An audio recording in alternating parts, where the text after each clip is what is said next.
नमस्ते नमस्कार सबैजनालाई म सुशान्त जेरोको तर्फबाट हजुरहरूको माझमा फेरि पनि आज मैले एउटा मेरो मिनी ब्लग भिडियो लिएर आएको छु। यो भिडियो हजुरहरूलाई के कस्तो लाग्छ हजुरहरूलाई कृपया हजुरहरूले आफ्नो प्रतिक्रिया राख्नु सक्नुहुन्छ। त्यसै गरी मलाई सब्सक्राइब फलो पनि गर्नु सक्नुहुन्छ। आगामी दिनमा पनि हजुरहरूको माझमा यस्तै यस्तै भिडियो फेरि म लिएर आउने कोसिस गर्नेछु। र मेरो चाहिँ आजको यो भिडियो रहेको छ ब्लग भिडियो। बाटोमा के कस्तो छ यो भिडियोहरूमा हजुरहरूले पक्कै पनि देख्नु सक्नुहुन्छ। हजुरहरूले यो भिडियो हेरेर कृपया इन्जोय गरिदिनु होला। फेरि आगामी दिनमा हजुरहरूको माझमा यस्तै भिडियोहरू अपडेट लिएर आउनेछु।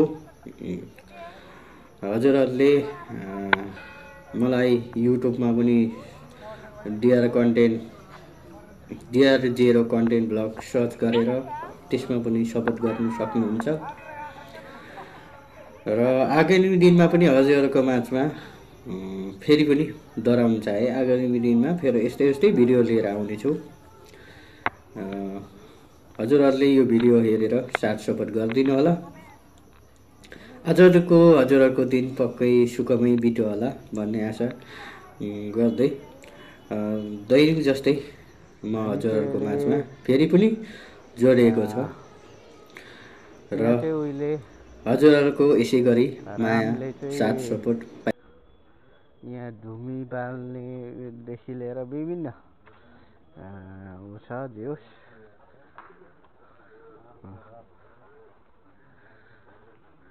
ल यो चाहिँ चक्र हो, यो चक्र हो, खतरा छ। शिखरी यो मन्दिर हो। अनि मन्दिर परिक्रमा गर्न सकिन्छ। विशेष गरी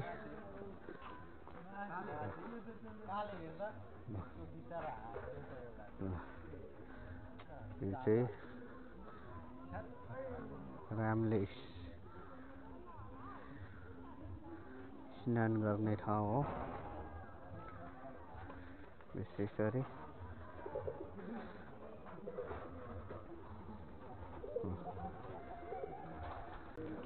रामलाई चाहिँ यसरी लगाइन्छ।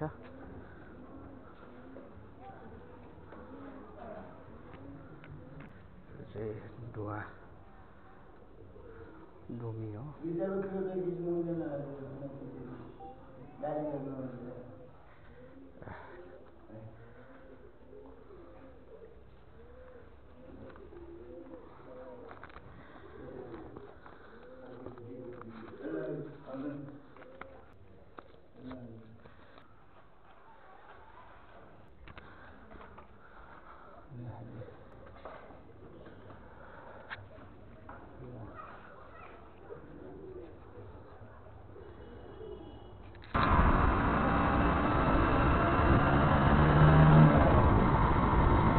हामी चाहिँ अहिले रामधुनीको दर्शन गरेर अगाडितर्फ लागिसकेको छौँ।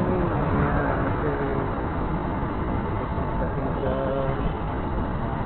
बाटो अलि ब्याकसाइडै छ यो अवस्था।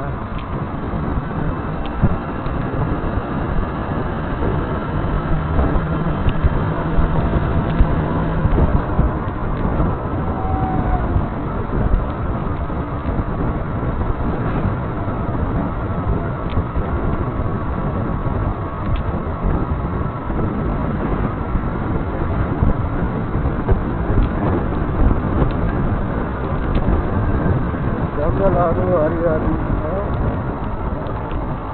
त्यसै गरी बाटो सानो छ, टेप गाई छ। यो जङ्गलमा बाघ भालु विशेष गरी हात्तीहरू पाइन्छ।